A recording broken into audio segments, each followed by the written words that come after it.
just going to mention a few things. It's again a crowd that we don't need to remind everybody about some of this stuff, but I think there's a story that just came out last week about one of the fine individuals that's been accused of a firearms crime and is walking the streets and has caused some chaos, but I'm going to finish with that story. But I wanted to recognize a former colleague of mine, Gary Breckwrights. Gary, do you mind standing?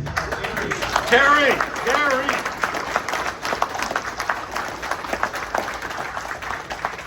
So this is the guy who passed the torch to me back when he was deciding he wasn't going to run anymore, and he said, Bob, I need somebody to pass the firearms file to. And I still remember the night that we won in 2011, and this was around the firearm industry debate.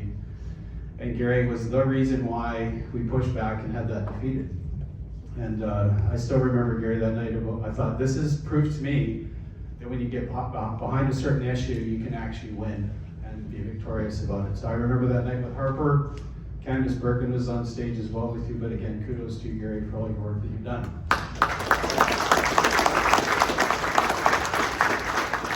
So let's get to it. So I'm going to highlight 10 points of where we are in Canada crime-wise as a result of 10 years of Liberals. And sorry, I was going to say, show of hands, how many Liberals do we have in the crowd? We might have one or two. But I don't know if anybody would be so bold to say that they were. What was that? Yep. Then I'm going to tell you statistically how we lawful firearms owners are not the problem. And you've probably heard the study that I'm going to refer to by Gary Mauser. Inform you of a terrible story playing out currently in Yukon that is another sad example of a failed Liberal government justice system. And then finish with where we are at in Ottawa. So let's get to it. So 10 points. This is after the last 10 years of Liberals. Violent crime has skyrocketed by 50%. Gun crime is up by 116%. Gang homicides have soared by 78%. Extortion is up 357%. Auto theft is up 46%. Human trafficking has skyrocketed by 84%. 85% of guns seized in Toronto are tracked or traced directly back to the US, and it can be higher. That's the number, the rough number that we were given by police. Fentanyl has killed more than 50,000 Canadians, more than died fighting for Canada in the Second World War. Just let that sink in. 50,000 people, just because of a policy of the Liberal government that's made it easy to get hard drugs on the streets. Bill C-5 ended mandatory jail time for serious gun and drug crimes, letting criminals off the hook. And number 10, Bill C-75 weakened bail, putting repeat offenders back on the streets faster. So why do I highlight all those particular issues? Are you surprised by any of those stats that I just gave you, right? The one that bugs me, and it probably bugs you, but somehow us law-abiding firearms owners are the problem, right? Just think about that. Some of the most law-abiding citizens in our country are in this room tonight, and we're the problem. So I'm going to open up a study. This is by, how many have heard of Gary Mauser before? How many know Gary? Yeah, he's a great friend, solid advocate for law-abiding firearms owners in the country. I'm just going to give this back to you, Bill. But this is a study. So how many, and this is, I've said this to Pierre, and Pierre referred to this. I'll just mention this before I forget. I just was speaking with Pierre about an hour before I came in about some other things, and I said, do you want me to bring greetings to the group? Because he had been in, I think, the same AGM, was it 2 or 3 years ago? Yep. 3 years ago. A few more people there. I think there was about, 500 people. Yeah. But it was really, it was a great invite by Tony Bernardo to me to say, hey, we want Pierre to come to the AGM. And Pierre accepted. And I think since then, has had some real strong supportive policies for firearms owners in Canada. And I'd say, kudos to you, Tony, for helping us with writing policy and really giving us some good sound advice with his leadership. And that was it while he was leader, and then became the leader of the opposition. So thank you for all your advice to us.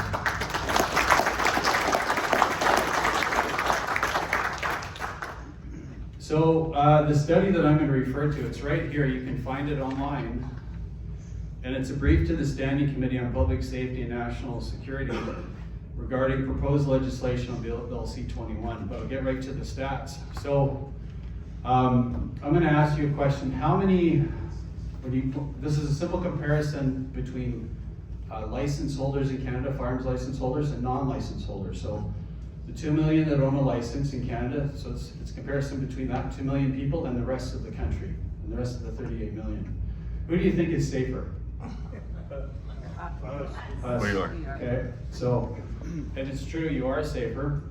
So between 2000 and 2020, the number of PAL holders accused of murder, accused, varied from 6 to 21, averaging 12 accused per year out of approximately 2 million PAL holders. The number of PAL holders increased from 1,979,000 to 2.2 million over this same time period. So the annual rate was 1.04 accused of homicide per 100,000 PAL holders, or as a percentage, 0.00014% accused of murder of licensed firearms owners. Okay? So now we're going to compare us in this room to other adult Canadians who actually commit murder at a much higher rate. So guess what that rate is. So there's 1 per 100,000 of us that are even just accused. Guess how many non-licensed holders actually commit murder per 100,000? Somebody want to give me a number? 5? 350? 200? Thankfully, it's not that high. Anybody else? 10? It's actually a lot lower than that. So other adult Canadians who actually commit murder at a much higher rate is the rate is 2.12 per 100,000 Canadians. So what's a simple comparison as a stat? Say it again. Twice as many. We are twice as safe as the average Canadian when it comes to committing homicides in the country. And that's a loose comparison because that's just accused of homicide. So when you talk to your friends at Tim Hortons and they say, look, we're afraid of you gun folks, you can actually say, well, actually, we're safer than you guys are on average. And there's stats to prove it. Yeah. So the bottom line is the past liberal decade has made our communities more dangerous. And that's the sad part. They're trying to paint us as the enemy. And meanwhile, we're not. We're actually better. And this brings me to this story from Whitehorse. How many follow me on social media? Okay, does any of you remember the video? Yeah, my wife does, but she likes some of my stuff, but you know. It's a lot of gun stuff and other stuff. She's pretending.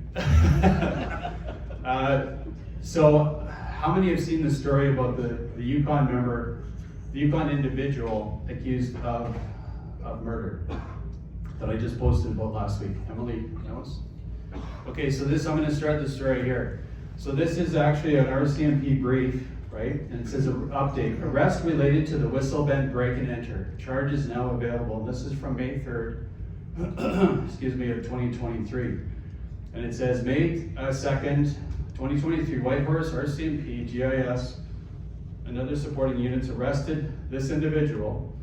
I'm trying to stay out of the court, Ed, by not mentioning the person's name. Individual age 23 from Whitehorse related to this file. He had his first court appearance on May 3rd and is charged with the following offenses. 2 counts, break and enter into a dwelling unit with the intent to commit an indictable offense. Use of a firearm while committing an indictable offense. Carrying a weapon for the purpose of committing an offense. Failure to store a firearm in a locked container, receptacle, or room. Guess what happened to him May 3rd? Released on bail. But, and this continues, he was released by the courts on conditions. Firearms-related crimes, dangerous guy, was released on conditions. Well, the story just got worse from there, as you can imagine.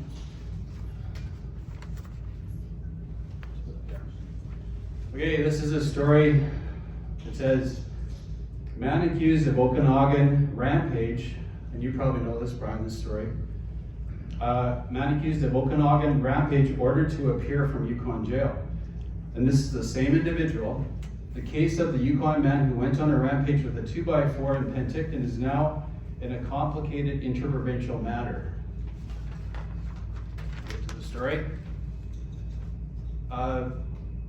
BC, this is what he did. On September 5th, he allegedly took a 2x4 and went about smashing parked cars and house windows along Moose Jaw Street in Penticton with one eyewitness who took to social media sharing that as many as 20 had been hit. This is the same guy that I just mentioned that was released, the Firearms guy. Where the case grows more complicated is the fact that this individual traveled to Penticton from Yukon after being released on bail on other charges. But this guy's not supposed to go anywhere, right? He's out on conditions, he's not supposed to leave the territory, but he did, surprise, surprise. In Whitehorse, May 2023, the individual had been charged with 2 counts of breaking and entering into a home with the intent to commit an indictable offense, 1 count of using a firearm, and the story goes on. According to RCMP, at the time of his arrest on the matter, this individual had allegedly attempted to break into a home in Whitehorse, where he was even seen on surveillance cameras. So this guy, he can't just, use the excuse that they saw the wrong person. And that brings me to now. So this story comes to roost a week ago, right? Do you think this guy's become an angel in the last number of months? Of course. Right? It just gets way worse. So the story, this is a CBC story from May 8th, 2025. So just a few days ago, or 2 weeks ago. Whitehorse man faces extradition to US on murder, robbery charges in Oregon. And the story continues, a Whitehorse man faces possible extradition to the US to stand trial for allegedly killing a woman in Oregon. This is while he was out on bail. Okay, the same guy that was released at the time he was released. Where to go? The U.S. has requested that he be extradited for prosecution. And now he's in jail. The only reason he got put back in jail was what? Because the U.S. asked to have him extradited on this murder charge. Continues. Weaver, this is the lady that had sadly been killed by this individual or accused, was found dead in her home in Bend, Oregon, approximately 257 kilometers southeast from Portland on July 18th, 2023.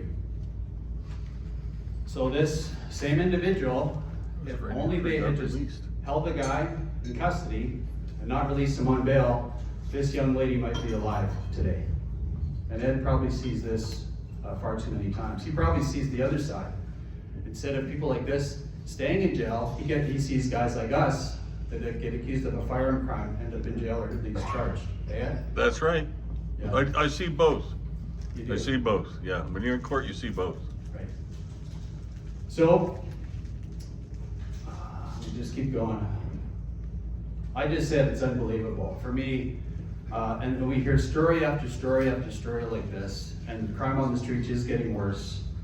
And instead of, again, attacking the right people, they're going after you. And the Liberals' soft on crime policies let accused criminals like this roam free, while attacking you law-abiding firearms owners instead. You deserve safe communities, and law-abiding firearms owners deserve respect. If only Liberals supported jail, not bail, perhaps a young lady would still be alive today. More. Since the NDP Liberal government passed Bill C-75 and Bill C-5, which gave high priority to releasing repeat violent offenders and took away mandatory jail time for certain violent crimes, a crime wave has been unleashed across the country, as I just illustrated. This was evident in a report from the Fraser Institute, which showed Canada's violent crime rate is 14% higher than that of the United States. The Liberals' only response to this has been to crack down on you law-abiding firearms owners and Indigenous hunters, which has done nothing to improve Canada's public safety. Instead, violent gun crime is up by a staggering 116%, as I said previously, since the Liberals have formed government. And it's not acceptable. Lastly, I just want to talk a little bit about where we are as a Conservative party. Tony asked me just to update you with kind of where we're at. And just go from here. We just got back from a caucus meeting, I think last week or the week before, Cheryl, where we are very strongly behind our leader, Pierre Poilievre. We think he did a great job last election. And Emily too, I want to give you credit. Emily, do you mind just standing up? Emily Brown was one of our candidates and did just a great job. And one thing that we knew going into it, we knew that the NDP was collapsing. And I don't know again about Emily's numbers, how much that affected her, but it affected good friends of mine like Tracy Gregg and other candidates across the country. It was just an NDP absolute collapse. And usually we need the NDP to be at a certain percentage, between 10 and 20%, and it really divides the left.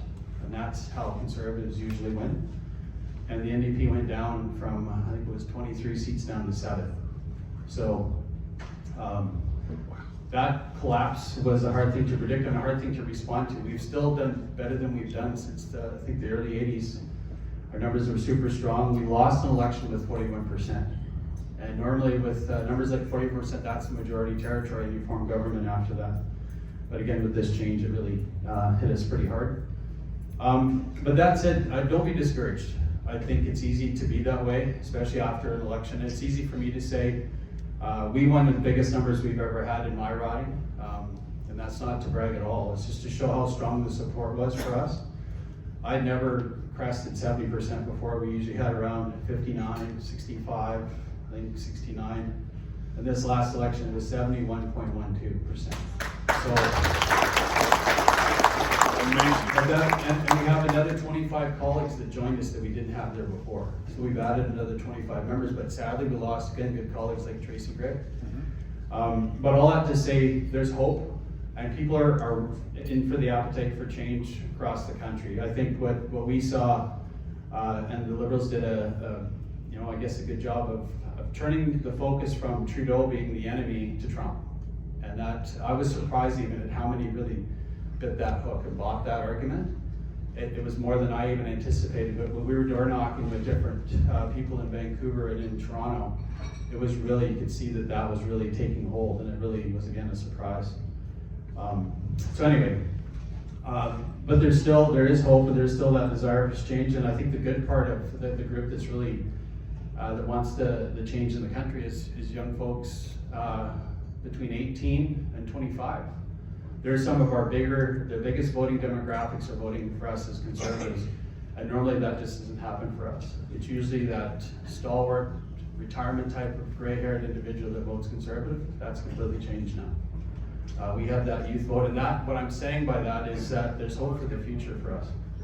And when very soon down the road, maybe I'll speak to that and then finish up and maybe take a few questions.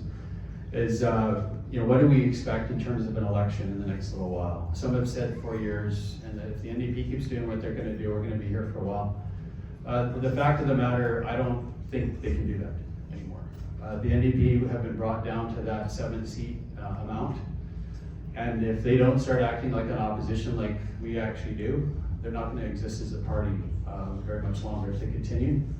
So my trust is that they will get their house in order and get a new leader, and they'll actually start acting like an opposition again. The part that Cheryl and I sit just about a seat away from each other, but the NDP's right. I think you sit right beside the NDP. Yeah. A block, right? But it was really strange at times. We'd be debating the Liberals, and we'd have NDP like Peter Julian and NDP members fighting us. When we were debating, we were fighting against the Liberals, and you have actual NDP members carrying water for the Liberals across the way. It was really unbelievable. And I would turn to them off in this way and start debating with them if they would only just start acting like opposition members like they really are. But again, their voters actually made them pay for that and really reduced them down to 7 seats. So hopefully they change their ways. But finish up with this. And I don't know if you saw Pierre's video about this, but Pierre had said, the Liberals' only mission with firearms is to make the majority of people scared of the minority of you. And that's their goal. They use it effectively. They make people afraid of firearms. But I would say we were winning that argument last election. How many people remember them bringing up firearms the last week of the campaign? I don't remember that. Maybe Emily, they came after you. For sure, that was what they attacked me on that. Really? Yeah. Because everywhere else, we must have been a localized attack on you, Emily, but everywhere else, we just didn't see the firearms issue like we normally see it the last week of the campaign. And it's because I think Pierce did a great job of pivoting and really reminding Canadians what the real issue is. It isn't you. It's you know, illegal firearms getting into the hands of criminals committing crimes in places like Toronto and Vancouver. So, and maybe it'll come up in questions and answers, but I don't know that Carney will bring this up as an issue and attack firearms owners in his short mandate that I predict. But my true hope is that parties in general in Parliament respect firearms owners across the board. Because to see this pendulum swing back and forth so extreme, you know, I don't want to be the only party supporting firearms owners in Parliament. We're part of an all-party group that's called the Parliamentary Outdoor Caucus. And there's members from all parties that come out today at the range that we host and shoot firearms, shoot handguns, and have a great time. So my hope is that we all start supporting firearms owners again, and we can really do some great things for the firearms community. But thanks for having me tonight.